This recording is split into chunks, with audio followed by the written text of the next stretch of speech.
And we are live. I found the correct button. It's a miracle. We are live. Yay. Welcome everybody to a discussion of indie fantasy. We're going to talk about writing. We're going to talk about having a YouTube channel while writing. Anything that really comes up.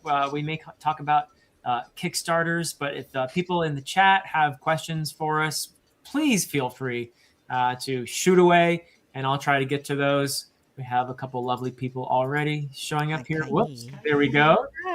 Hello, Kayi, and there's Brad. Brad just recently started a channel. Everybody, check it out. Welcome, Brad. Congratulations, Brad. Brad just started a channel, so I'm sure we have lots of wisdom from the six of us to share about that. And here we have Seth giving us a really nice compliment, especially John. How about that, John? Naturally. Checks in the mail, Seth. And there's Salut. JC. And there's another writer out there, Joe. Hey, Joe. What's Hybrid up, Joe? Helix series, fantastic. Mm-hmm. And there is Rose. Hello, Rose. Rose. So lovely to see you all. And again, if you feel like asking any questions, please feel free to go ahead. But I thought maybe because Tori and I were the first ones here, and we were kind of talking, commiserating, I think is the word, right? Commiserating? No. Commiserating about how do Eviscerating. Yeah, well, it could be that too. Laura's mug is gigantic. I have to acknowledge that. Wait, no, oh my gosh. That's a big mug. What is that? A week's worth I like of soup? Wow. Philip, I think I need that one. I notoriously get dehydrated, so like I have to get large mugs and force myself to drink them. Otherwise, I will get like an espresso mug, and I'm like, oh, I'm fine, and I'll be crawling to my fridge for water. So. Always have water during a discussion, or some beverage or other. Yes, John's got his Coca-Cola. frosty beverage. Orange? Almost out. No, you'll be all right. I hope I am. So yes, we were talking about just how do you juggle having a YouTube channel, because all of us do, and writing. How do you do that? Like, how do you even find the time to do all these things in addition to most of us work or have kids or a combination of all these things? So this is the thing I want to start with, just having a discussion to begin with about how do you do it as an indie writer? How do you make this work? And we can move it into other forms of social media as well, because we all have to wear that hat. We all know this. We wear that hat. We have this YouTube channel. We have the channel because we're passionate about stories and about fantasy. But it also is certainly a way to reach an audience and tell people, hey, if you like, this and that, maybe check out my book, and that sort of thing. So how do we balance it all? How do we do this? And anyone want to start? I'm not going to call on you because I've been a professor all day long. Now you guys. Look, I had a thought today. That was that it's so much easier to be an indie writer in a community than it is without one. And I think having the BookTube channel is part of our work, and it's part of the authorship process, because it's so important to have community. It's so important to be linked with people like you. When we had questions, there were people on call who could help us. And I can't see that process as being separate or at all. I would not want to do it without the channel. And that said, John does all of the channel work. That's not true. But Well, he has also the best producer on BookTube. Well, That I is have true. to be a Cheat. producer, Ever. and you do all the shorts. Yeah. And, I mean, how to do it? I cheat. don't know how you guys do it, because there's three of us. Yeah. And I don't anymore. So I'm kind of the odd one out that like my YouTube Joe's channel answer. has kind of fallen by the wayside. Neglected family But I'm very curious to see how the rest of you do this, because I don't. I was hoping Dr. Chase would have an answer and would just tell us. We can all tell us. I'm getting all the wisdom from you guys first, I mean, and then I'll if give there my were three lame of us, answer. I can't imagine. Yeah, we cheat. Yeah, we there cheat. are three. I feel like I cheat too, though. I literally just set up a camera. I take one picture for a thumbnail, and then I hit record and I go off like an improv artist and just send it. And then that's how I do it. So I feel like for me, the production process as far as filming is concerned is very simple. Pulling out a little, tripod stand, setting up my phone and recording. And that I think everybody, which actually I think is partly why I think this question is important, is because everybody has a different way of doing it. There's not one way of doing it. And when it comes to balancing booktube and writing or social media and writing, I've been working recently, really, my consumption of content has gone down drastically in order to make up for my ability to be able to produce, especially coming up on book release. I feel like that makes things a little bit more challenging, simply because you just want to be you want to communicate with people that are communicating with you. And I think we're very fortunate that that's something that we get to do, to have people out there who are the lightsaber. The lightsaber's in the background, by the way. It's ready to go. I know I have a mic stand, which Jacob pointed out last time. But yeah, no, I think that it's going to look different for everybody. And I sort of have found my way. I want to sort of work my way back into communicating with people inside of the community, creators, because I feel like I've been really lagging there, but I only have so much time of the day. But I think to echo what Amy said about community, it would be a lot harder to do without it. I think having that support system there, having people that comment and share with us what they're reading and share with us their experiences with story goes such a long way in inspiring me to keep creating at the very least. That's really well said, Chance. And it sounds like part of your formula or your approach is to set priorities too. And they may vary at different times. Like you may be at a time when you have to really devote yourself to your writing. And when your story's calling, you have to listen to it. And that may mean neglecting your channel, or may mean watching less booktube. But you just got to do that. You've got to listen to that. And you also do have to set priorities, because you can't do it all. There's just no way. You're going to burn yourself out. I think a lot of people have experienced that burnout. Okay. You want to talk about that more? That for me is why I don't do my channel anymore. I go pretty hard on social media though. That's kind of my compensation. I'm posting on Instagram, and it would fit in the mug. Like this is, the same size, Anita. But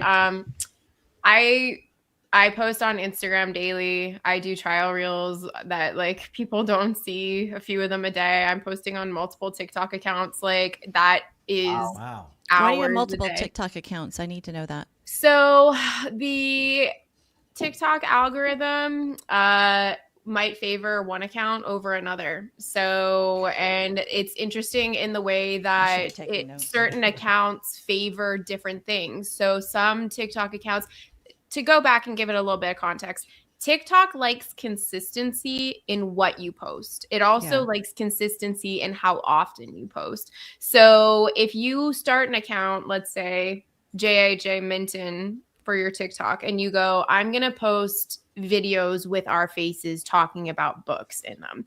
TikTok then sets that as the standard of what they want you to do. But then if you shift your focus and you say, I want to do slide reels of photos to get people excited visually about my book, TikTok goes, we don't like that you're doing two things. So if you start multiple accounts, you might have really good success on one account with videos, whereas on another, you might have a lot of success with slides.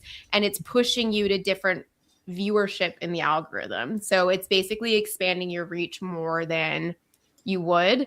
At one point, I had like 4 different TikTok accounts going at one point. I'm now doing 2 for the most part. And even then, like I was saying to my husband a few days ago, I was like, I need a week off, like, because it's just, it's exhausting. Tiresome. So I find that to be a lot. And like, I miss doing the YouTube stuff, but I'm like, when I think about the prep that goes into filming for YouTube, for editing, like a live to me is much easier, because I'm like, I just sit down and I talk, and there's no editing. If I'm fumbling around and I look like an idiot, that's just going to be what's on the internet, and that's fine. But the hours that go into that, coupled with social media, writing, and then having family time, reading time, like all of that stuff. It can be a Herculean task at times. Do you find TikTok then to be as effective in terms of getting the word out as YouTube, but it takes less of you to do it? Very much so. I think too, if my case is not, I would say, normal for what the rest of you guys had, because my YouTube channel started with me being predominantly epic fantasy, and then I really shifted my focus to writing an epic romantic fantasy. So most of my viewership didn't come with me for my book. I had people that were saying, I'm going to try your book. It's the first in that genre that I'm going to give a go to, which I very much appreciated, but it kind of felt like I was starting from scratch, even though I knew I had some people that would very graciously like follow me into my author journey, but I knew the bulk of them wouldn't. So for me, I had to really push social media hard and kind of put that as my audience, in addition to then saying to the community that I had formed, like, hey, I'm still here, but I'm also doing this thing. The separate accounts, it's a big thing. Okay, and he's talking about Grifkin is mentioning how he's done this on YouTube as well, with a separate channel for the shorts, and that seems to be effective, I guess. Yeah. Okay. There's too much thought. You guys put too much thought. It's a lot. It's a lot. I agree. Wow. That's quite a bit. Interesting. That's some great insight there, Laura. That's great. Yeah. Thank you for that. And I think we can all agree that whatever the platform is, Instagram or TikTok, which I haven't even tried TikTok. It's its own thing that I think I would be a disaster on TikTok. Dude, you dancing in that tweet, you would get some clicks, baby. Oh, that would be a thing. Dr. Philip Chase of TikTok? Oh, man. Yeah. Wow. Well, maybe. You never know. You never say no. But yeah, whatever the medium, whatever the platform, it's just incredibly time consuming. Very much so. So I commend all of you guys for continuing with this, because I find it to be a lot on top of everything else. Grifkin got it. I think Philip's rocking his MySpace page. Can I be your top friend? I remember MySpace. So Tori, what's your secret to keeping going and keeping the flame alive? I think just raw Norwegian stubbornness, to be honest. I mean, it's true though. Like, this last couple of months, I was pretty transparent with my audience on YouTube. And I just said, look, guys, I'm not putting out two videos a week for all the time right now. I'm working on a novella. I have a grandfather who's at the end of his life that we're doing a lot of, estate stuff with. I want to be able to see my kids. I was gonna say, you got young ones too. I do. Yeah. And they're old enough now where they're involved in a lot of activities that I am also involved in, because I want to be as involved in their lives as I can be. So that means that, I'm a troop leader for an American Heritage Girls group on top of all of this. And there's just so many things. Like, my husband and I do choir. Like there's a lot of activities outside of the book sphere that we're involved in that do take up more time. So honestly, it gets really overwhelming. And I think that, there's no magic wand that I think as an indie author, and honestly for a lot of trad authors now too, you really do have to put in a lot of time, because that barrier between author and reader is so much smaller now, that I think a lot of people, that's what a lot of people respond to, is you being present on these different social platforms. And it's kind of interesting with my YouTube channel, just because I didn't use it to promote my books until really this last year. Because I kind of set myself up as more of a book reviewer, and then had my writing on the other side, and I kind of saw those two things as separate. And so now I've actually kind of run into a little bit of a where people see me as more of a book reviewer than an author now, which is something I'm actively working to correct.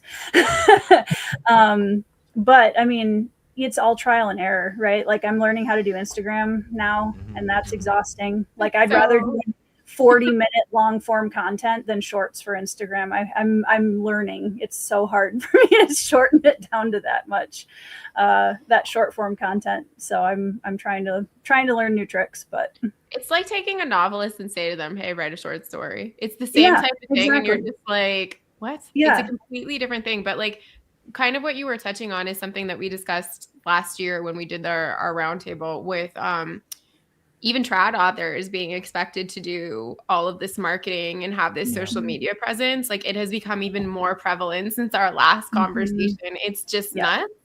And like some of these authors I know, specifically ones that have started indie and have gone trad, I'm like, y'all are working harder than anybody I know. Like it's exhausting. And even though they've had phenomenal trad deals come their way, like 6-figure, 7-figure deals, I'm like, they're working nonstop. So it's a different world for publishing, and the expectations are very, very different. Yep. So you got a nice little shout out there for your cool packaging. Thank you. Slick. Michael makes a great point here about AI, because I think that a lot of us have experienced fewer views, less interaction on YouTube of late. And I think maybe a big reason is the just sheer amount of AI stuff that's out there now that is just flooding YouTube and competing with people, little us, using our iPhones to spit out, videos or 2-hour long discussions of books or whatever it is we're doing. And it can feel a bit overwhelming at times like that, because you feel like, okay, I'm putting all this work into this and I'm getting outgunned by people making cheap, easy, lazy content that just slop. And that could feel discouraging, but I do feel myself that we are very fortunate to be in a community, as Amy started out. And I think this is a very, very important point. We're fortunate enough to be in a community of people who actually care, who are here for the discussions, who are here to support us and take part in our journeys as not only book reviewers, but also authors. I think all of us have felt that support here on this platform from people that we've been interacting with for a long time. I just had somebody reach out to me today, leaving a comment on a discussion I had with Brian about Brian's new company, Bellworks Audio, which I'm so excited about. But this person has been watching me for the 6 years that I've been here. And awesome. It's been 6 years. And I just, want to thank you. And I'm going to support this guy because you've given me a lot, So, it's just really a wonderful message of support for what I've been doing for 6 years. And that makes it worth it. It's like teaching, there are days when you feel like, what am I doing? What do I have to say? And then suddenly a student says, I used to hate English, but now I love it. And I love that. I found this passion. And you get that comment from a viewer once in a while that just you guys know what I'm talking about? Oh, yeah. I do. Yeah. The same thing if you get like a DM or whatever and someone says like, I've read your book, I loved your book, or, they quote a line at you from your book, which is still wild to me. I'm like, oh my God, I wrote that, and it's really exciting. But like I had a moment last year where people were doing their roundups and like someone tagged me as like a quote from my book stuck with them throughout, like it was their mantra for the year. And I was like, get out, like that's incredible. But in regards to the AI thing, I am curious, this is tangentially related. Did any of you read that New York Times article about I'm not going to refer to this person as an author because what they are doing is not authorship, but they are putting out like 20 to 25 novels a year that are being written through AI, through KDP. And it's spawned this really interesting conversation, I'll say, on Threads. But I was curious if anyone else read that. And I didn't read that. I saw Daniel Green cover it, and that's what it was. Yeah. And I'm sure that person that the article is about is not alone. I mean, that's happening over and over and over and over again. Yeah. Yeah, it made me think of it with the viewership being down in regards to like digital visual content, because I know a lot of authors are saying that utilize KDP, that their page reads have gone down significantly over the past year with the influx of AI novels being infiltrated into the Amazon system. So Wow. Yeah. I bet Yeah. that's true. it's another. So big there are thing. all kinds of forces out there against us, or it feels like there's just this overwhelming reasons not to do what we do, but we just keep doing it. And I don't think we could do it without a community like this, honestly. And I'm actually optimistic because I think I was talking about this when I was chatting with Brian, and the AI thing came up as well there, because he intends to use human audiobook narrators for Bellworks Audio. And there are people who are always going to want to support that kind of creativity, Definitely human creativity. And I think that's only going to grow. I mean, I agree. I hope so. Go ahead, John. As the standard starts to shift of like, oh, there's more of this AI out there. There's more of this AI created content out there. And I think people will find out about it. I think there'll be more of a pushback and more of a movement of, oh, well, I really want to spend my time and money where my mouth is and support, true human created art. Yeah. Yeah. I think I think it's gonna grow in importance just as we go on. Yeah. I think demand is also going to increase. I think that I think right now we're probably experiencing that influx, like that initial bubble that's going to starting to like get some air in it. Eventually it's going to pop and people are going to be like, man, I'm really hungry for authentic stories again. Yes. Like, why have I been melting my brain with what it is that I'm reading? And I think it will overcorrect eventually. It's just a matter of just hanging in there and like perseverance and sticking it out, really. Yeah. It's always the same thing, right? It's like you want AI to do things like your dishes and your laundry, not art. It's like that's the creative fun stuff. I don't want to vacuum. Like if it wants to do that, go ahead. But no, none of the rest of it. So Joe is saying people who are willing to read AI slop will find it easier to make their own than to buy it from Amazon. That's a good point. Yeah, we're probably there. Discerning readers will have to turn to human creators. Totally agree. Yeah. Yeah. And we're getting some questions. So yeah, feel free to ask questions if you're out there. You want to ask us questions about anything really related to writing and making a go of it as an indie author.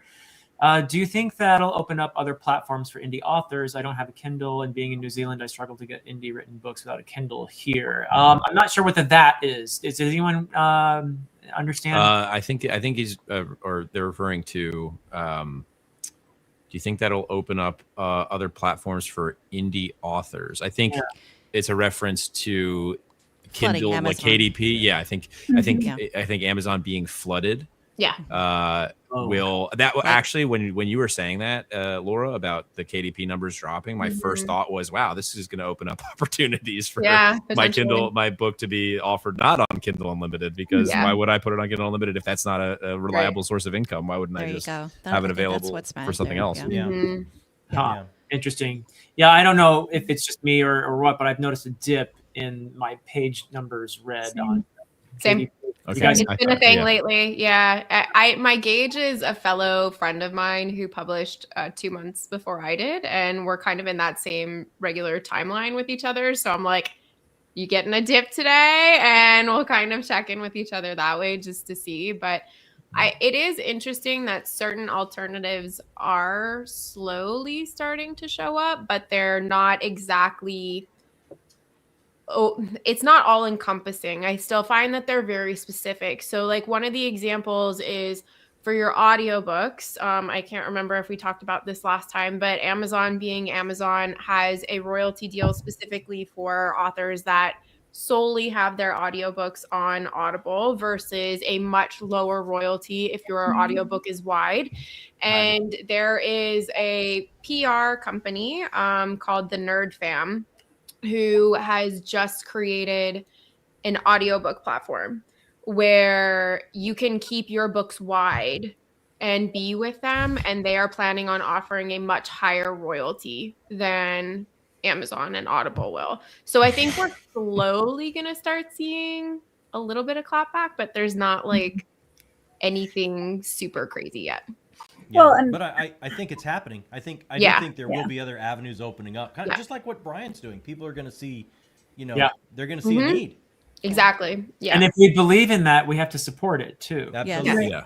Exactly. well, and I think too, like one of the things that I can't stress enough, and I know this from being on both sides of the fence as a reviewer and an author, is this is where I think readers genuinely don't understand what a big difference they can make just by talking about their favorite books that they're reading from authors. Because I know whenever somebody talks about one of my books on YouTube or Instagram, I see a spike in all of my graphs. And I think that that's something that can't be like the importance of that can't be overstated, because it really doesn't take anything from readers to be like, hey, I read this amazing book recently, you guys should check it out. It really does make a huge difference, and we can see the effects of that from the other end.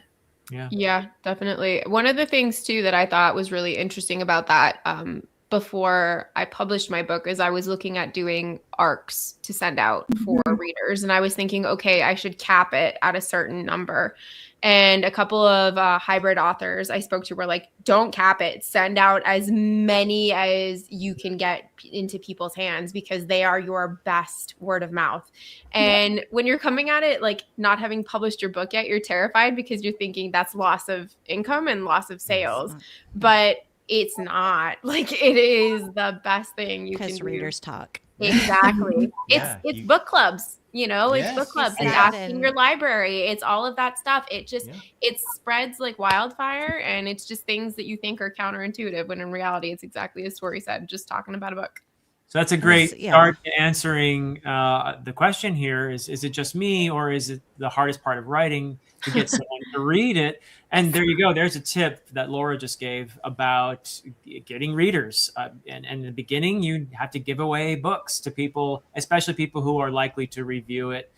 It would be lovely if people who have platforms and followers would review it as well. That's not always the easiest thing to have happen, because many of them already have humongous TBRs with lots of books they've already received, but that's how it is. Anyone else want to respond to that question though? Is it the hardest part? The marketing part, is getting the word out the hardest part about writing? What do you guys think?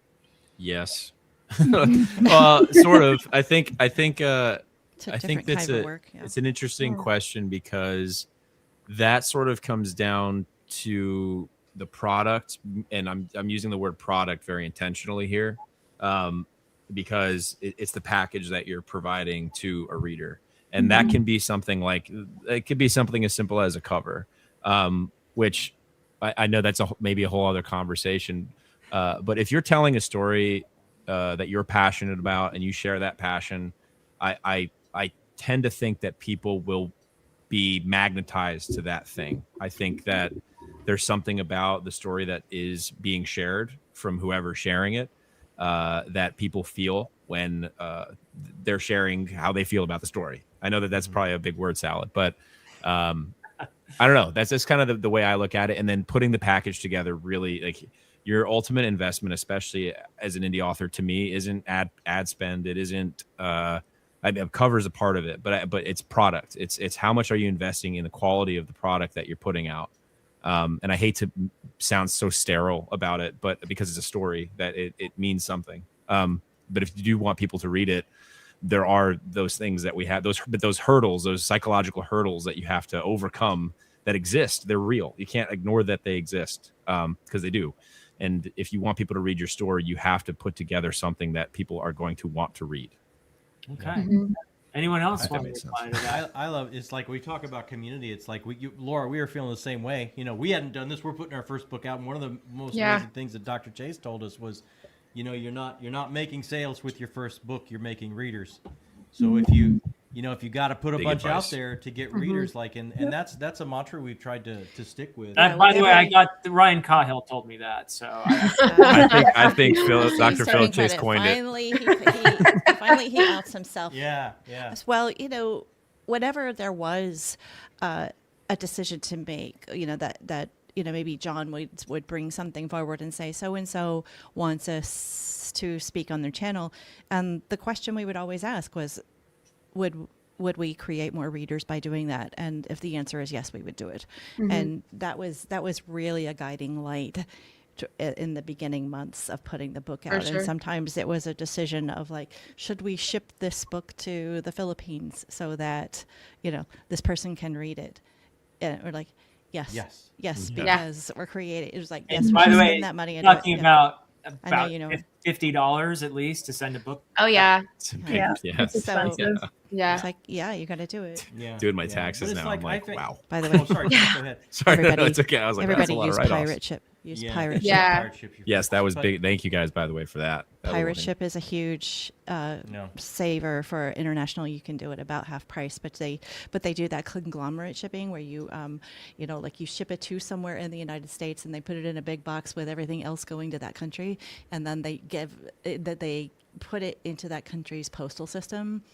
All in one. So it's about half price if you use pirate ship. Pirate ship. That's a great. See, we're getting good tips here. So if you're sending your book to Patrick Leo, for example, in Indonesia. That's exactly it. That's exactly it would have it would have cost us about $50, as you said, but if we use pirate ship it cost about $22. Great to tip. use their global export rate. And it takes longer, but Patrick wasn't in a hurry to read us. Plenty of things to read. He's fine. Got a stacked up There DVR. was nobody who said, "Oh no, I need it right now." So it's that age-old question you bring up, right? I remember we would rehearse in the dark for weeks and weeks and weeks, and then like you theater, open the doors to sell tickets, and it's like building an audience is when it starts. Like that's part of it. You can't create something without building an audience. This just goes with it. For sure. I'd Tori? say. Oh, sorry, Laura. Go ahead. No, you're fine. Tori, I've talked a lot, so go ahead.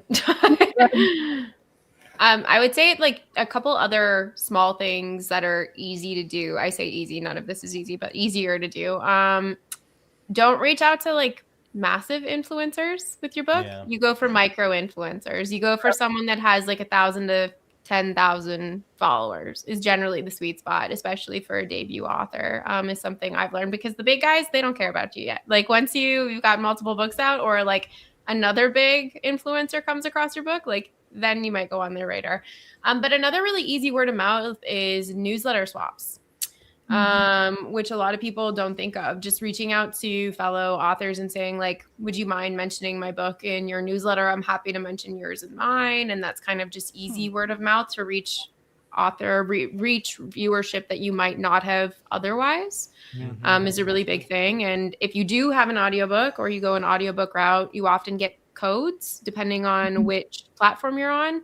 Look for people that love audiobooks, because they're a massive audience, and specifically send the codes to like predominantly audiobook readers are big things. Excellent tips. We're getting some good ones here. Another lovely question. Do you think there could be an indie author con? And the closest thing I know to it is really the community that's been built around SPFBO. There's a Facebook for it, and a lot of activity there. But I think we would all love to that'd be so amazing. In person would be great. Right? Like it could be a panel right now. This could be a panel at a con. Christopher Rocchio's gala, Sun Eater Gala, this November, kind of turned into an impromptu booktube. I saw photos from that and I was like, I know all of these people. It was really fun. It's a great time. This guy was there, I believe. Yes, the Grifkin said this is my part's all pre-recorded. Yeah. How did you get chance to stay up? We actually all have scripts My where we're just bedtime like, is every an hour and a half 5 ago. minutes for chance. This is what we've coming been in writing now. for the last several months. I've been working on this. Yeah, This is why I've been MIA. As far as cons, I got a question for Tori, because I don't know. She just did her first con, and we haven't done one. Like, what was that like? Like, you had the table. You went to Dragonstone. You had the Yeah. whole thing. Like, how did that go? It was so like, okay, I'm an extrovert, which makes me in the like 1% of indie authors, I realize. So for me, like when I was young and I did my first round of self-publishing, I did pretty much all in-person events because the internet was not what it is now. And 20 years ago, that was a whole different, it was a whole different dark ages of indie. And I didn't realize how much I'd missed it until we went to Dragonsteel, and getting a chance to meet other authors in person, getting a chance to meet readers, people coming up to my booth and being like, oh my gosh, are you Tori from Tori Talks? Which will never not be weird to me. Like that people seek me out and know my channel. That is so cool and so weird. But it was so rejuvenating. And that's the thing that I think was my biggest takeaway from it, is I feel like, you know, when we have our nose to the wheel and we're grinding out all of these different hats we wear as indie authors, and we're marketing and we're trying to find 5 minutes to write, and we've got family time and all of this stuff. It can get very disheartening when you're in your cave by yourself sometimes. And I think seeking out opportunities to talk online, if that's an option like this, or just through discords with other authors. But if you have the opportunity to go to an in-person event, it's just a completely just different energy. And I came away from that so excited to keep writing, and just like nice made friends that I feel like I solidified friendships. I made a lot of new friendships that I've still been, we're still going strong and talking a lot. And so I'm just broadening that community by going to in-person. And I wish I was a millionaire, because I'd go to all of them. Yeah. Beautiful. So we got a good question here, and we sort of touched on it here and there, but I wanted to get your direct answer to this question from Jonah. Was wondering about ARCs. How do you find people to send ARCs to? And Laura was talking earlier about it's probably a better idea to shoot for not the huge. You don't send it to Daniel Green, and probably he won't have time. He's made some efforts to highlight indie authors here and there on his channel. But to be honest with you, it's hard for these big content creators. I guess I hate that phrase, but it's harder for them in a way, because it's their bread and butter, and every video of theirs has to succeed. If they don't, then they take a hit. That's their. Yeah. It's actually it's imperative for them to make videos that they believe are going to have a lot of views, and usually that does not mean covering an indie author's book, unfortunately. So there are creative ways that some of them have gone about trying to help, but for the most part, I think Laura's absolutely right. You want to go for the word of mouth, and that really is smaller people just starting a channel, people who express an interest. There are lots of people with channels around here who are expressly interested in indie books. Yes. So approach them, Yeah. And of course there are other things, but tips from you guys, how do they find people to send ARCs to? Do you remember when you got your first ARC and how excited you were that somebody would send you an ARC? Absolutely. And now you're just like, I am backed up for a year and a half. Yeah, but I feel in like the beginning, it was the best thing. Oh, it was the most amazing feeling. Yeah. Like, oh my gosh, somebody wants me to read their work. Like, it was amazing. Yeah. And now I feel horrible because people ask, "Hey, can I send you an ARC?" It's like I would love. I mean, we read at least one indie read a month and all that kind of thing. But it's like, I would feel bad about taking that and then making that writer work for a year and a half. Or more for me to pick up their book, because it's just I have stacks and stacks and stacks. So so it's really not out of not out of like we don't want to, but that there's so many. You only have so much time. Yep. Yeah. And so many ARCs out there, but always new booktubers are up and coming, and that is really important to and hopefully that makes everybody who wants to send in an ARC feel good about asking, because it just put John over the moon to have his first ARC. Yeah. Had that. And then when Jacob got his first ARC, he was just so proud of himself. Look at me. Yeah. I think in this conversation too, sorry to interrupt, Laura, I didn't mean to. It's actually to your point earlier about micro-influencers. I think in this conversation, it goes without saying, but I think you might be hearing this if you're out there watching this later, if you're watching this now. Make sure the person that you're sending your book to likes that genre. That is I know that we all typically do fantasy, or we got cosmic horror, but make sure that if it's for example a dark fantasy, that this person doesn't just like, not to say that Brandon Sanderson isn't versatile, but it isn't just like, it doesn't have just one type of a fantasy that they like. I know because there's a bunch of niches inside of fantasy. So your comps, whatever they are, you need to know what they are, which I think is a whole other conversation about comps, because there's a pressure in the, I think, primary market to be like, you need a comp that's relevant in the last 3 years. Like, who cares what, like, comp to what inspired you, and make sure that if you're pitching your book to somebody, you're going to send them an arc, tell them what it honestly is. Just be honest. Honesty and authenticity about your story and where it came from is going to win you more readers than anything else. So make sure that they like your genre. And I think that was the only point I had, even though I held up the fingers. That's a great point, Chance. It's a really good Yeah, point. that really is. Yeah.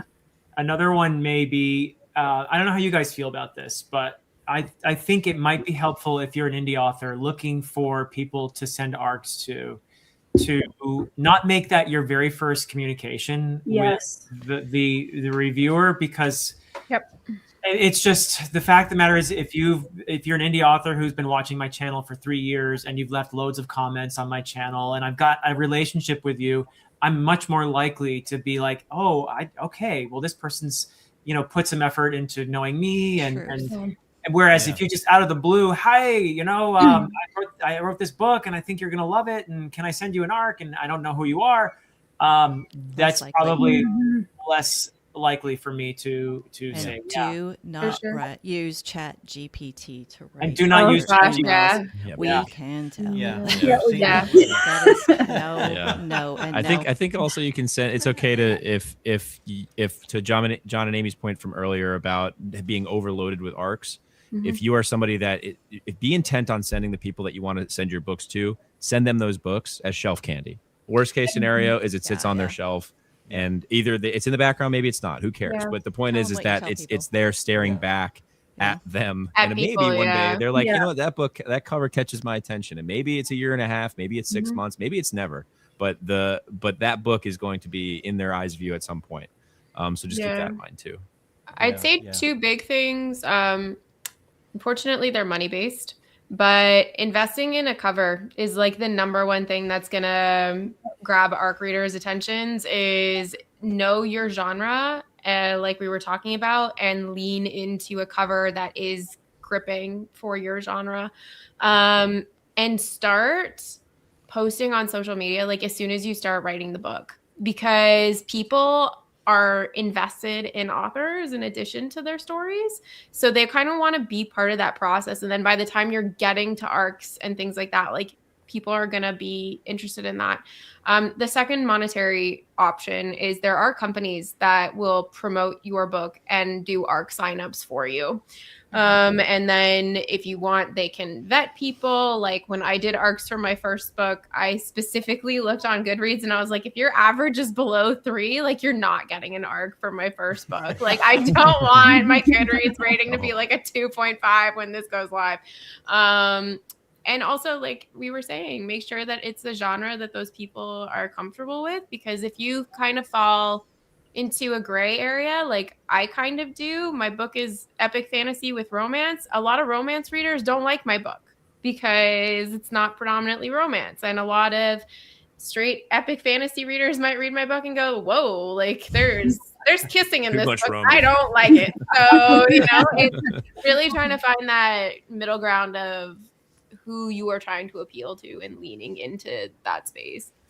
Great tips. Yeah. Anyone else? Arcs, go ahead, Dr. Chase. No, you go ahead, John. I want to hear what you were saying. We send arcs to a lot of folks, and we always just, try. We made a big list, and then we sent requests. Would you be interested? And no rush.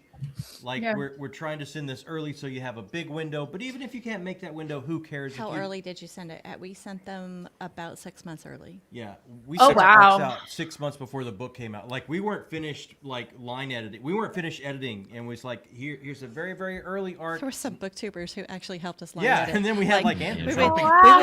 We would get up every morning, and there would be Andrew texts from Andrew. Hey, you might want to think about. You want to and check Dr. out. Chase too. Yeah. That's awesome.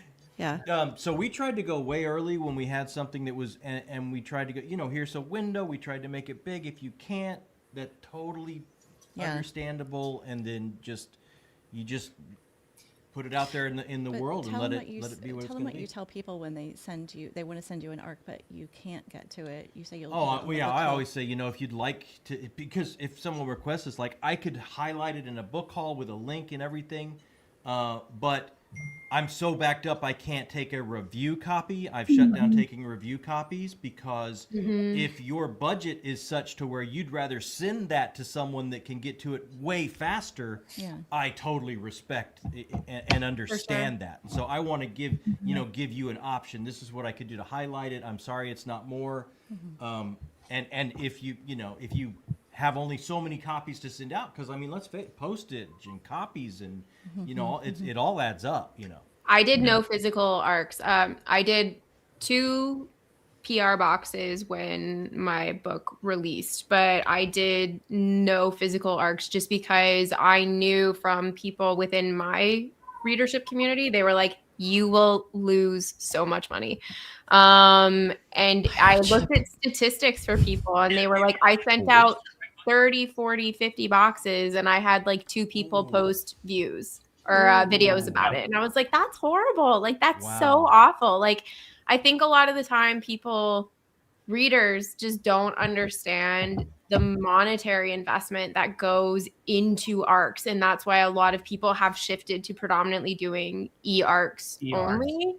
As much as authors would love to send out physical copies of their book, because of course we're proud of that product. Like Chance was saying, it is a product, and when you put a box together and all that stuff together, you're like, look at this baby I brought into the world and I'm sending it to you, and then it's ignored. So on that point, we have a comment here from the other side. I feel so bad for all the books sent to me by authors, but I haven't read. I try, but I read so slow. That's valid too. And we're approaching it, I think, everyone here has seen it from both sides. Yeah. So what you have to understand when you're sending out books, I've sent out books that people haven't read yet. And that's just how it is, that's a part of the game. And I think you can't really spend time being disappointed about it from my perspective, because there are people who are, and I know that our friend here from an Erudite Adventure is a supporter, is somebody who's read a lot of people's books in our community. And that's wonderful. We could applaud that. But I think you have to think from that other person's perspective, that these are people out there, all of us as reviewers, we're doing this out of passion. We're doing this out of love for storytelling. I mean, we try to be supportive, but it is impossible for us to be supportive of everybody who approaches us. For sure. And oftentimes we'll take a book and just not get to it. And I think authors need to be understanding of that. That you're gonna throw out a lot of copies, and some of them nothing's gonna happen. And that's just how it is. You have to accept that and move on. I have a friend who's a booktuber. She gets sent PR boxes pretty regularly directly from authors and then from PR companies. And she actually messaged me a couple of days ago being like, hey, I'm in a weird position that I didn't sign up for this book, but the PR company sent it to me. And the expectation is that if you're sent the book, like, you have to do promotional stuff for the book. And the author started harassing her that she hadn't posted anything. No. And I was like, I don't know what you guys are talking about. That's great advice. No, I'm kidding. Right? Like, it was horrible. And I was like, this is so awkward. But like, the woman was like citing the PR company regulations at her. And I'm like, you didn't even sign up for this book. Like, crazy. You don't owe them anything. Like, you don't owe them anything. Right. But there's a lot of weird stuff going on in there. For an author to make a stink about, I sent a book to somebody and they didn't read it, that's a big mistake. Don't do it. Do that. That's right up there with reacting to 1-star reviews. When I got my first 1-star review, I messaged Tori and I was laughing for like 30 straight minutes. I was cackling so hard. You made it. That's what I said to Tori. I was like, I'm officially an author and I still want to frame it and put it next to my book because I laugh about it regularly. It's great. Yeah. And Matt is also saying when you're booktubing, you can get so many books. You could read nothing but indie authors and still never finish the yeah. Very completely true. Really quickly to physical arcs. I definitely had like an insane campaign with that. My timeline, just to share my experience, like I had, I think 3 months before release, I got a list of effectively all of my friends that I wanted to send arcs to. And really what that was for, I framed it in my mind, but as my perspective was, this is going to be something really cool for somebody to have in a year, 2 years, 3 years. I just want them to have it. I want them to have it now because I just want everybody to have it. So for me, it was, I treated it that way. Is it a good investment? I mean, I don't know. I'm not really sure. I didn't consider it. I probably should have now that I'm looking back. But now going into my second book to share my experience, my deadlines and my timelines were set back a little bit, but the release dates stayed the same. So I started my art campaign literally last week or 2 weeks ago. And so my physical art campaign this time is much less. And I've messaged like my friends in Discord privately, and this goes to you, all of you, by the way. I was like, hey guys, these arcs are always going to be available for you. If you have time in the next 6 weeks, let me know. I'll send it to you immediately. Otherwise, just let me know whenever you want an arc copy just for your collection, and I'll ship it to myself, and then I'll send it to you signed. But this time I'm definitely sending it out. Like last time I ordered a bunch, signed them, shipped them out myself. This time I'm just direct shipping from Ingram to readers. Because it just makes the most sense financially and time-wise with how I'm coming up on March 31st. I do my e-arcs 1 month before release, and I am amazed at you all who do it like well in advance. I'm like, I am down to the wire with that. I'm a 1 month before person too, so yeah, I like the amp up to release. But I think there's something also about first book, like debut. I was like, I set it up, and I knew the date that I was going to release this book. I set it up with dev edits, copy edits. I had an initial proofreader because I just wasn't so confident that I wanted my advanced readers to get at least a partially. It was proofread once before my advanced readers got it, and then I got a proofread again while they were reading it. Yep. And I just like set it up so I had time. This time, totally like all the crap I threw against the wall last time.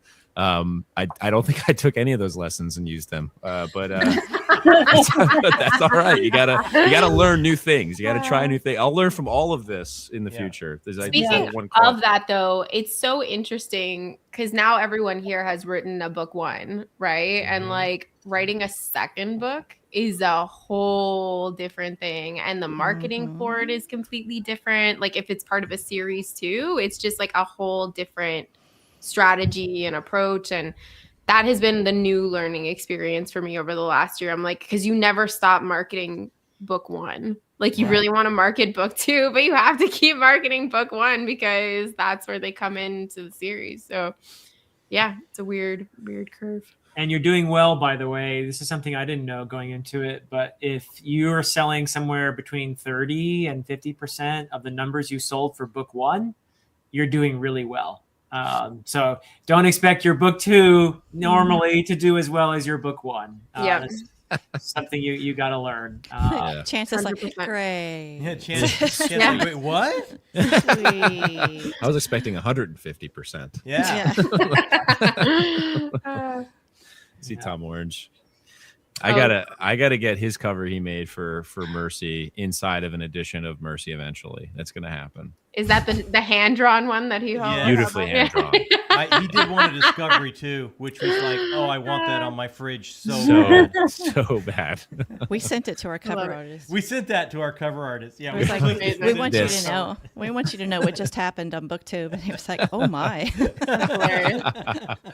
Yeah. So Britton, I was an idiot who spent 20 years writing. I think that was idiocy. No, not at all. Trilogy. I think that was pretty smart, actually. Well, I can't say that it was actually strategic in the sense that I meant to do it that way. It just happened that way. But yeah, rapid releasing is definitely favorable on Amazon's eyes. The KDP algorithm likes you a whole lot more if you're putting out books on a regular basis. So there is advantages. Right. Any other tips that you want to give our friends out there? We have a lot of authors, a lot of fellow authors in the chat, and a lot of lovely people who are writing their first book, soon to put out their book. Any other tips that we should be helping these people, that stuff we've learned, stuff we did badly and we want to warn people about? So many things. So many things. I would say in regards to edits, look at the books that you really love and look at who edited them. That I feel is one of the best things best and worst thing I possibly did is I had hired someone for developmental edits for my book one, and I wasn't super familiar with their work. It was just that they were well regarded as an editor, and yes, write the genre that people are actually reading too is important. But that's a good one, Joe. Yeah, it did not work out well for me, and I ended up having to go find another editor to redo the edits. And then that stings. It was financially exhausting and emotionally extra exhausting. And then for book two, I went and I found an editor whose books that I really loved, and I was like, let's see how this works. And it was a completely different experience. So would definitely vouch for doing that. And the other big thing, which we have talked about a little bit in our previous discussion, but people who didn't watch that a year ago, I know writing to market and writing to genre is a topic that can be ruffle people's feathers depending on what the genre and market is.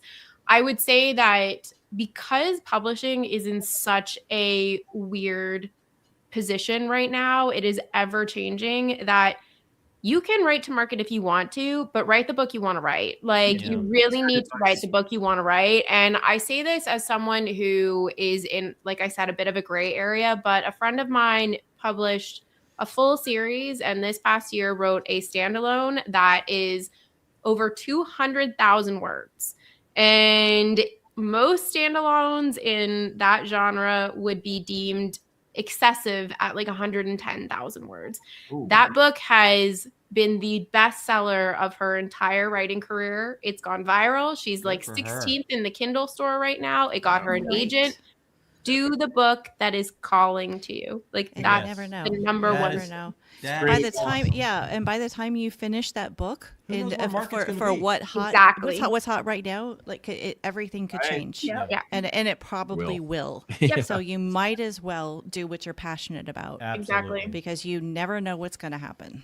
For sure. We have a sort of follow-up for what you were talking about, Laura, and anyone can answer this, but is there a correct way to contact an editor? How have you guys found your editors? So we know it didn't, in Laura's case, didn't work out very well that first time around. We're good now. How have you found your editors? Anyone want to start with that? I can shoot. Dave Butler was editing Disquiet Gods for Christopher Rocchio. I got wind of that. I was like, and then also I've seen conversations, I think, between the two of them or Dave and somebody else.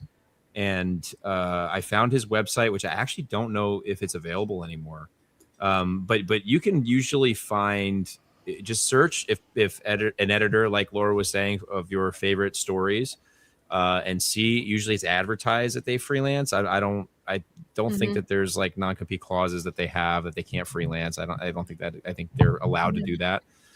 See if they offer it for freelance. I also know that there are websites and apps that advertise that. Like I think I get ads every once in a while when I'm on social media. It's like the Hunger Games editor. You can find them on. I should really know the name of this website. I know the one you're talking about. It might be. It's Reezy. Reezy. Yeah.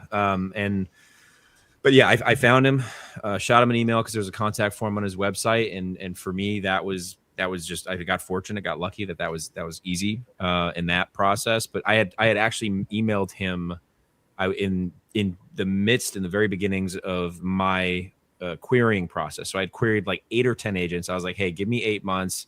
I just want to give you a heads up. I'm interested in hiring you as a developmental editor. And during that time, I wrote the second book as like a way for me to kind of use my time wisely. And which I think speaks to, I'm going to quickly pivot to just a piece of my advice is you're not in a rush when you're first putting your book out, your very first book. Take your time. And I'm echoing something I think also I heard Ryan Cahill say is it no one's waiting for it. No, like really, no one is waiting for it. Sometimes that's a good thing. That's Sometimes that's a good thing to labor in obscurity at first, because like once that book comes out and people are like, oh, I'm waiting for book 2 now. You're like, oh, great. We had 3 years to put out book 1, and now it's like move it, and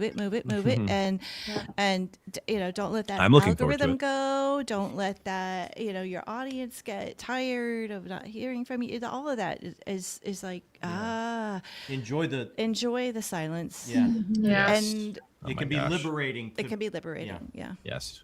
Definitely. I didn't mean to pivot from the editor question.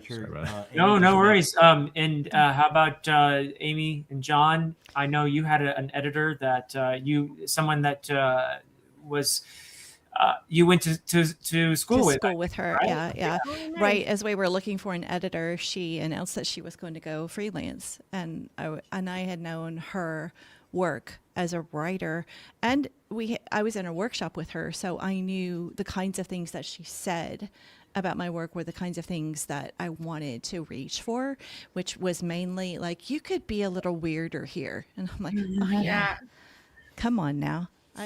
You're speaking my language. So like, she ended up being an incredible developmental editor for us. And then hiring a copy editor.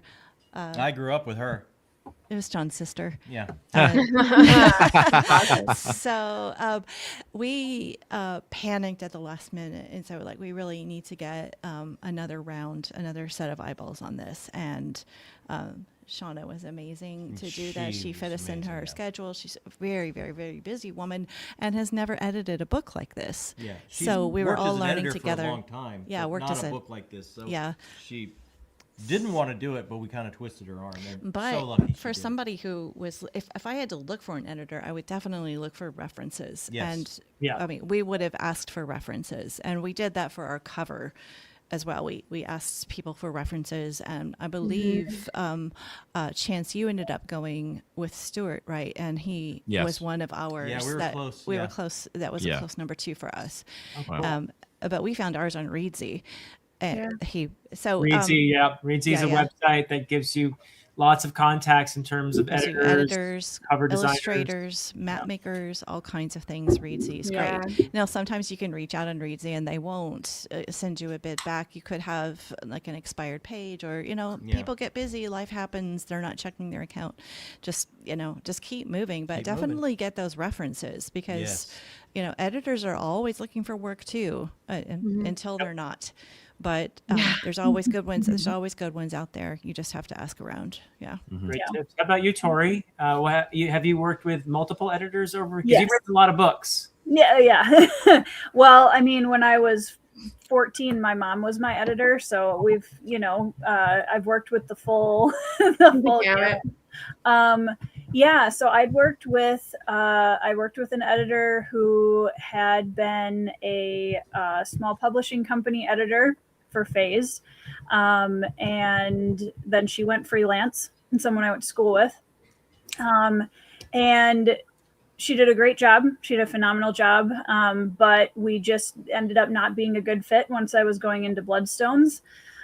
So I hired somebody else for Bloodstones, and then after Bloodstones, I was still kind of not finding the right fit. And I think that's something that is also an important note to make, is making sure, because you're essentially assembling a team for this book, right? And that's another reason why community, right? Because you're going to get put in the sphere of way more people that do a lot more things if you are actively just in the community meeting people. And it worked out where with Cold Silver, my latest one that came out last year, I was kind of a little adrift because I wasn't sure where I wanted to go for editing. And a very close friend of mine had mentioned to me, I'm really thinking about going freelance. And one of the things about freelance editors is there's a lot of them. And that's another reason why you really want to be careful, who you're working with. But I knew her well enough to know she is insanely meticulous and detail oriented. She has, like, I've watched her critique books and like edit books on conversations with her where I was just like, whoa, you know? So I was like, hey, you know what? Let's try this. And the thing that I love, because she is now my editor, she's editing my novella coming out too. She did a phenomenal job. And I've gotten people commenting how polished Cold Silver is. Yeah. And she just did a phenomenal job. And the thing that's so cool about her is I've kind of hit the sweet spot where she's not afraid to challenge me. She's not afraid to say, hey, this sucks. You need to fix it, which I want, right?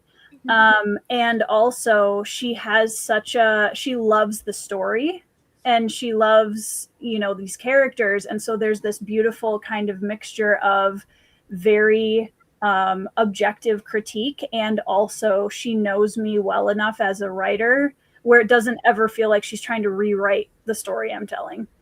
So yeah, she's been phenomenal. So you found the Goldilocks. I did. She's incredible. Sample edits too are a big thing. A lot of editors will do a sample edit chapter, send it out to a few different people and see who you think is giving you the best advice. I'm like Tori. I want someone to be like, yes, you want this person to sound stone cold, or would you like them to have depth and emotion, like that type of thing? Well, that's what I was just going to say. Like, actually, yes. And that's something that when I'm giving advice to newer writers, don't be afraid of criticism. Like, there's a difference between people just being mean, which obviously we don't want to encourage. Don't do that. But like genuinely positive, constructive criticism is something that I feel like a lot of new authors, there's a hurdle because you're a little thin-skinned at the beginning, right, sometimes. And I think it's really, really important to get confident enough that I love this story enough that I want to see it be the best version of itself. And the best way to do that is to have somebody that also wants to see it be the best version of itself, critiquing you in a way where they're not afraid to, you know, challenge you on things that need to be. For sure. Yeah. And I mean, like, finding someone in the middle of a series too, like this is something now that I've done. My new editor, Friel, went back and read. There she is. She heard me. She went back and she read my first book. Good timing. Right? Like, I was talking about you, Casey. Yeah. But she went back and read my first book to make sure that she knew the tone, understood the feel, the vibe, the setting, and everything, so it would be consistent. And like, but coming at it from her own lens, which is what you want. So yeah, I mean, like there's good people out there. You just gotta look for them. And I think we would all agree that our stories are much better off having gone through the editing process. Oh yes. Yeah. Without anyone want to talk about that? You, John? I mean, I will say, like, I love what Tori said. Like, you're building a team, and it's like we can't imagine doing it now without Erin. And it's like she held a sword over, like, oh man, some of our favorite stuff. Like, no, it doesn't. Make it belong here. It's going. Yeah. Like. And then we would go to this little bar like around the corner. We would talk. Like, what if we did this? And I would text Erin, what if we did this? She'd go like, no. Like, okay. Like, well, what if we did this? And she was like, I'd have to see it. And I was like, that's a no too. Yeah. And then we'd text this, and she's like, oh, now we're talking. Yeah. So it was like, now that and then like when I got that, and I was crying almost like for like 2 weeks, because just it like went for a while. It went for a while. Yeah. She was like, you're not getting it. I'm gonna. There's an axe over this part, and it's not gonna happen. And so I finally came up with it. And I said, what about this? And she's like, go for it, do it. And then like the best day of my life in terms of this book, this whole book schedule was when she came back and said, you handled it. Yeah. Like, gosh. So having that relationship where she was honest and she's like, for the best of the story, like this part is not working yet. Yeah. Not yet. But then there were some other things. You got to draw a line. There were some other things just like, no, this has to be here because. Yeah, it has to. It's like, I know it has to be there, but she's like, no, make it matter now. Yeah. Make it matter now. For those on a bit, what type of edits would be most beneficial? Yes, and Tough yes, one. like you cannot do without both. You gotta have That's what we found. I'm sorry to say, probably it's wanna have expensive, both. but you have to have both. It's worth the Some investment. editors do both. There are some editors who do both line editors and or copy editors, and then also will do developmental editing. But oftentimes they will specialize. Like In developmental edits, yeah. my editor was But it's totally a whole Joe's other point. round. Yeah. Joe's point here is interesting. JCM Burn. I would 100% You can. agree with that. This is a great. If you are on a budget, this would probably be the best way to do it. But you need a lot of. I think you probably need a lot of test readers just to make sure to get different opinions and figure it out. Ultimately, it's best to invest in both, or all of it. Get test readers. Get developmental editor, get a line editor. If you can get it all. I do have a few names. Or spend about 30 some odd years being an English professor. There you go. Yeah, yeah. So you can do your own copy. There's 3 clear options here. It only takes 30 years. The other thing with But I still needed a developmental editor. So. Yes.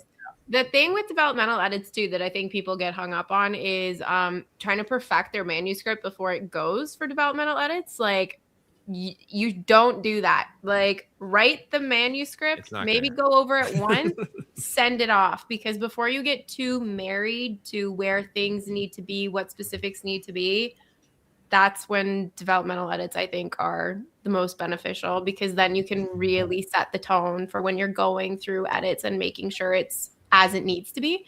And then I think that's the best time to bring in your readers, like your beta readers or alpha readers and things like that, to really see, am I hitting the tone? Am I hitting the mark? Because then that way you don't need to do another round of developmental edits and you can head in to line edits. But I have found within the indie community, like if we were to say like gun to head, which one is the one that people value more, it's developmental edits, because I find people are more forgiving of like a typo or grammatical errors in a manuscript. I don't like it personally, and I know people can be petty on Amazon and like report manuscripts for there being like, my friend got reported for there being a missing period.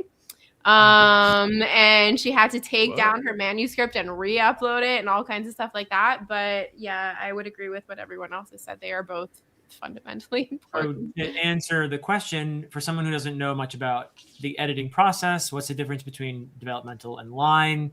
And I would say that Britton has got the distinction down pretty well here. Developmental is more about the story, and line is about the sentence level stuff. So the commas and semicolons and just sometimes even spelling and that kind of thing, word choice. But developmental is about the big stuff, the story stuff. Are you being consistent? Did you contradict something you said on page 30 later on page 350? Yeah. Or is the story really working? Is there something missing from the story that needs to happen? So it's the big picture stuff. Is it what a developmental editor does? Yeah. Blind spots. I will say line edits is possibly the worst I have ever felt about myself. Like, I don't know how I got through grad school. Like, and I thought I had like a mastering of the English language. And when I get my line edits back, I'm like, I don't know anything about the English language. Both have a ton of lines through your words. Both will cut a bunch of stuff. Sometimes they can be funny too. Like my developmental editor changed the names of my characters to make them comical. He'd give me feedback about a character he renamed, and he'd always refer to it by that name. That's funny. So yeah, that's so funny. But you develop a relationship. You really do. It's a creative relationship. I actually want to make my life harder in about a year by shouting out a few of the people. I think that you guys, there are 3 names I'm going to give that I've used in my process at various points, if that's okay. Annette Beatwell, Annette Beatwell. You can look her up on Google. I had her as a test reader first. She is a one-stop shop for test reading, copy editing, and proofreading. And then Gracie York, the York Editing Guild, she has editors that I think she contracts through. So she has a team of editors that you can go through. They, again, same thing, one-stop shop. They do sample edits. And then recently I've had a beta reader, Maxwell Earp, Maxwell Reads Fantasy, is his YouTube channel. I know that. He's somebody who I'm bringing on to book 3's editing because I just love the beta reader feedback so much.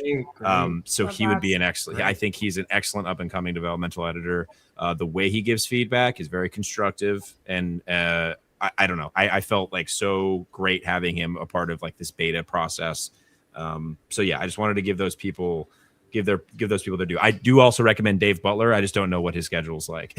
So that's an awesome. I love what you just did there, because I think you're illustrating how important it is to be involved in these communities. Yes. Where there are all these people who are passionate, and they're freelance editors and they're artists, and you have to get into these communities like we're doing here right now, here on YouTube, but also on X or on Instagram and on TikTok.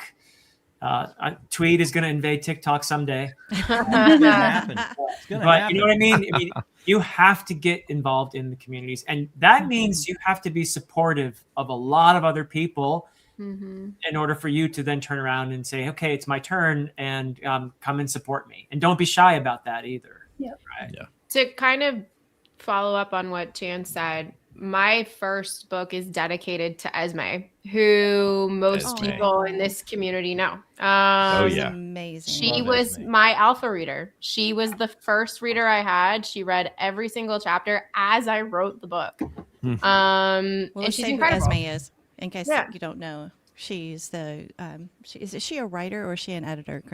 She's neither. she's She's neither. just a reader. She's incredible. Loves it. And For like the love of the game. she really could be a developmental editor. Like she has such a good eye for all different genres and subgenres of fantasy. She's incredible. So yeah, it's a community. Yeah, one of the critics for Grimdark magazine. Yes. And Yep. just Yeah. Before We Go blog, and Yep. yeah, she's phenomenal. Absolutely fantastic. Salt of And the so earth. I love her supportive so of much. the indie community. Yes. And Yes. So supportive. she knows everybody and everything. You have She to you have does. to know Esme. She's wonderful. I just love her. I love her so much. I know she's gonna watch this later, so hi, Esme. Everybody shout out Esme. We all Love you, Esme. Esme. Said the name. And we I all think were like, that's yes, Esme. Yeah. That's such a great point, though, because I mean, I kind of smiled when you said that, because my Cold Silver is dedicated to two of my BookTube friends who've been instrumental in supporting me for the last 4 or 5 years. And like, I mean, and that I think just goes to show how deeply this community has mattered to all of us as authors. And none of us would be sitting here with any amount of the success that we have had without that community. Yeah, and I know that, 100%. you know, like, and that's something that I always try to, now we're in a position to try to pay it forward in whatever, like sharing resources and, you know, giving advice to people that are coming up now after us. And I think that's, I love the cycle of how everybody's been helping each other. For sure. Yeah. We're all going back to Amy's point in the beginning here. Yeah. Community. Yeah. Community. Yeah. I can't imagine doing it. And the without indie it. community, like, we've never reached out to anyone that wasn't just entirely genuine and generous and welcoming. And I mean, I can't think Yeah. of one interaction with anyone Right. that just hasn't been just. And then just we got lovely. excited when we were a part of that to pay it forward. Yeah, You know, we were like, absolutely. well, we can't wait until we're finished so that we can, you know, do that for other people. So, I mean, and that is, I mean, like, that's what it's all about when you're part of the community. It's just, you know, For sure. it's the give and take. Yeah. I haven't done Discord just because I don't have time. It's another thing. I'd love to, but it would be impossible. Like, I'm already stretched pretty thin. But I think you're absolutely right, Grifkin. Discord can be a really wonderful community. And Yeah, Discord's amazing. who here has Discord? Which of us has a Discord? So Tori does. and Technically. all of you. Look at you. Legally speaking. I have one. I have been very inactive in mine for quite some time, but I kind of use it as like a build up to release time. And I have an ARC team and a street team specific channel in there that I'm kind of keeping people updated and stuff with that. So it's more low key than, like, I don't know how Tori does it. I'm just like, that's a lot of work. I mean, honestly, the Discord is like my family within the community, if that Yeah, makes for sense. sure. Like, and I love spending time with them. Like, I love checking Discord and Actually- emails. I wrote Philip a longhand letter that I sent via carrier pigeon in order to send him my book. Tony, Which He's is a right. very strong pigeon. We're basically neighbors. So Yeah. Kind of, yeah, not that far. Yeah. But yeah, I think even as a new author, something you can do is once you get into the community and you start meeting look for people that are kind of in the same like part of the process as you, because that's the other thing that I think is really important. Find other people that are in the process of writing their first book and say, hey, why don't we start a small Discord together or a group chat or something where you can share resources and ideas or ask for, beta readers or critique partners. That's something else that's really easy to throw together. It can even just be one person. Like I ended up, she's become one of my best author friends. I met her through Reddit when I initially thought I was going to query my novel. And there is a Reddit forum for submitting your query letter and people tear in it. She tore into my letter. And I was like, I want to be friends with this person.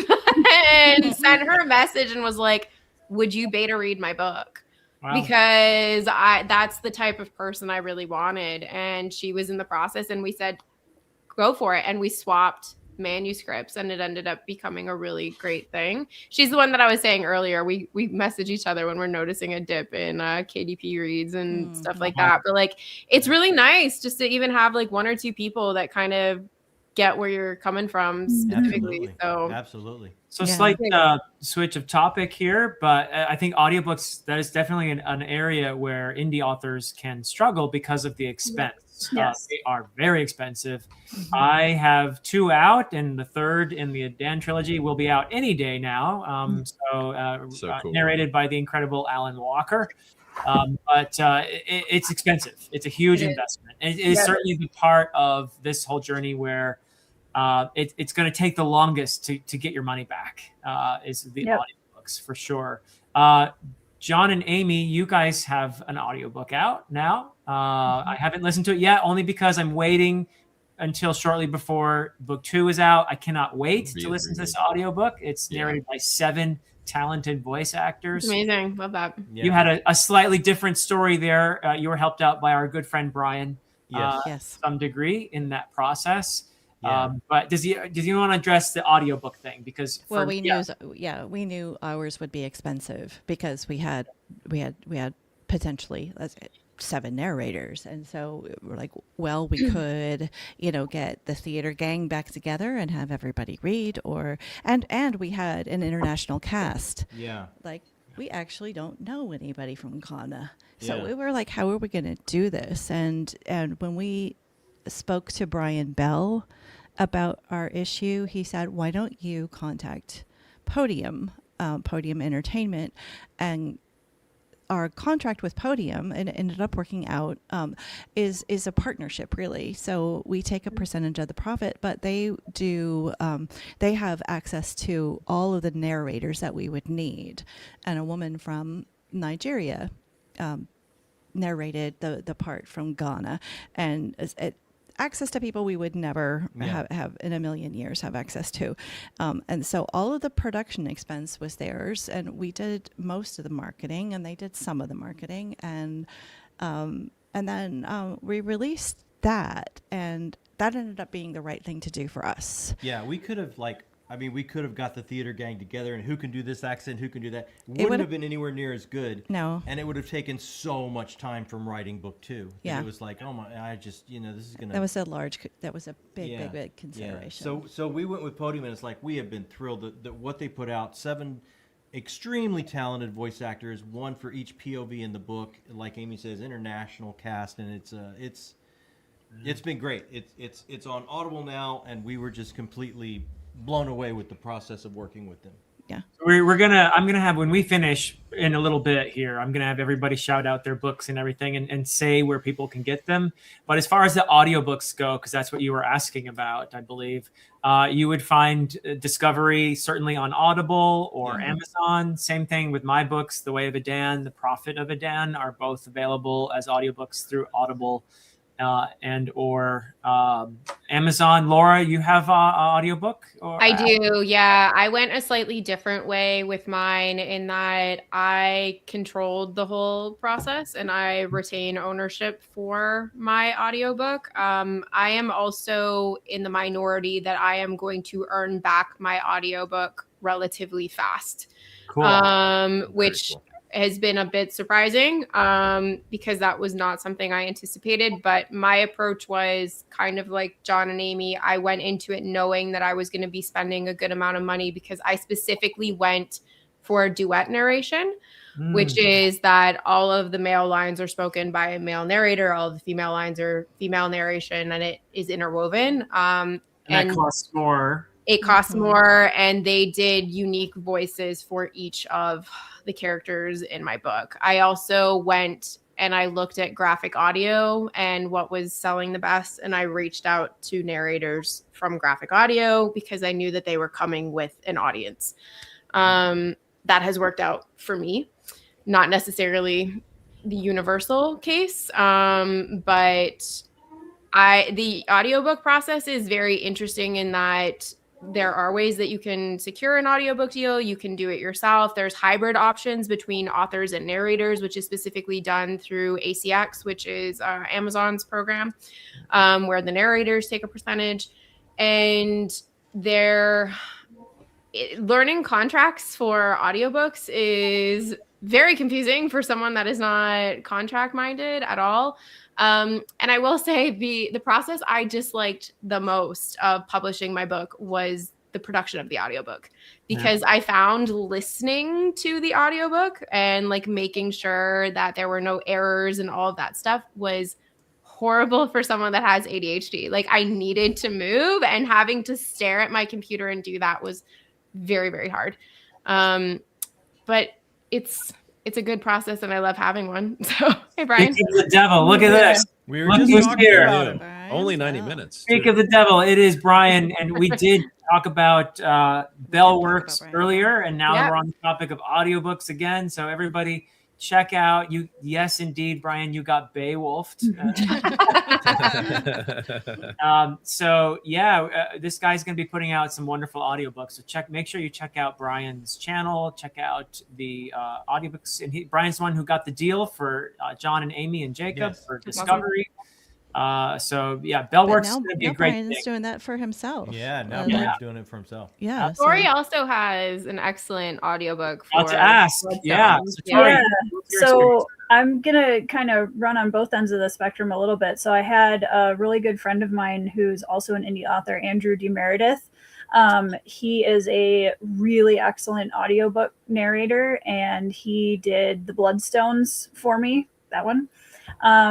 And did a phenomenal job. We went back and forth a bunch where he would send me clips of reading different character voices, and I would tell him like what I liked and what to adjust. And he did an amazing job. So that one is through Amazon, but you can get it. It's wide, so you can get it pretty much anywhere that you get your audiobooks from. And then for Cold Silver, that one, which is a shorter fantasy Western. I have a theater background, like John and Amy. And so I'm actually doing the Get the Gang Together thing coming up here in 2026. And we're going to be doing a full cast audio drama. So exciting. I get to play. I know. John and Amy are going to be cameoed in it. I'm very excited. Oh, that's so exciting. Wow. So yeah, and it's me reaching out to, being a theater student, I have some longtime best friends who are phenomenal actors, and I just reached out to them right away, and I was like, hey guys, I have these characters in mind already that I'd love to see you play. I loved directing in theater, so I'm very excited to direct. I'm very excited to play Hunter and like just see everybody's we're kind of approaching it more as a voice acting gig more than anything else, because that's how I want to bring the characters to life. So yeah, Brian, I'll put you in the credits. Yeah, corpse of Cutter from Souls. Yeah. How about you, Chance? Are you thinking audiobook? I'm currently in the process, in the queue with Tantor. I signed a deal, I think, right in early fall. Nice. And so, right now just waiting. But fortunately, I'm fortunate that they picked up all 4 books of the series. Wow. And I'm about to deliver them book 2. But we're still waiting on the first one to come out. But I'm also waiting on narrator samples. But that's coming around the bend. Hopefully sometime soon. It is so wild to hear someone else speak your words. Like Wild. Very Weird. it is the Wild. weirdest thing. And like it's equally amazing and terrifying because in your head they sound so specific and it can be really hard to divorce yourself from the voice in your head. But also just incredible as to how certain scenes can be brought to life in a way that you didn't necessarily picture with inflection and intonation. It's just like, it's amazing. It's really, really cool. Well, this has been... Go ahead, Tori. I was just going to say, I'm so jealous of you guys that have like auditory input while you're writing because I don't have it at all. Oh, so, really? Like, Andrew's audiobook samples were the first time I'd ever heard my characters speak, which was just so cool. That's awesome. Yeah, it was very cool. For us, we use improv in writing, and we had been doing lines back and forth and talking these things out, doing scene work back and forth for so long, and then you hear someone else do it, and it's like, that's better than me. Yeah. Yeah. Well, I didn't know that line was funny. Yeah. Uh-oh. Yeah. Well, this has been a lovely conversation, and I appreciate you all so much, and I appreciate everybody in the chat as well. Yes. I hope that people in the chat feel like we've given some good tips here and there about, and if nothing else, maybe just commiserating and you know, talking about the process. But we're all here because we're passionate, and that definitely shows. That definitely shows. And I appreciate also the I think we had a light motif going on here of community that Amy started us with, and that's sort of if everybody gets one thing out of this discussion, hopefully it's that, like, you be in the community, be part, give to the community, and don't be shy when it's your turn to publish your book to say, hey guys, check out my book, you know? Yes. So I'm gonna have you guys leave by telling us about what your books are and where we can get them. So, Tori. Sure. So I have a dark paranormal urban fantasy called Phased. I have dark epic fantasy that reads like a historical drama, book one of Legends of the Bruhai, which is The Bloodstones. And then my latest one is a fantasy western about a necromancer bounty hunter in a world inspired by the Yukon Gold Rush. Book one in a series as well. And all of my books, the easiest way to find me is ToriTekken.com, where you can get all of my books, and also on my YouTube channel, Tori Talks 2. All right. Wonderful. How about you guys, John and Amy? And Jacob is here in spirit. Yeah. Strange Eons book one, Discovery, is... You know, whatever genre you like, it's probably crammed in there. It's an urban, epic, fantasy, post-apocalyptic, cosmic horror mystery. Of course. I love it. Like you do. You know, like you do. And you can find it on Amazon, and you can walk into any bookstore and order it as well. It is wide release in print, and audiobook is on Audible. Mm-hmm. If you want ebook, Amazon is the way to go. Awesome. All right. And Laura, tell us all about where to find your books and where to find you. If there's a social media platform, chances are I'm there slogging along.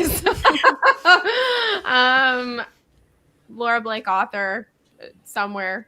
That's usually where I'm at. I have my first book, The Forgotten Dawn, which is out. And then I pulled up a photo of book 2, Tides of Memory, which is coming out in May. Love those covers. Beautiful covers. Yeah. Thank you. Epic romantic fantasy that angers romance readers and epic fantasy readers alike. So if that's your jam, come give it a go.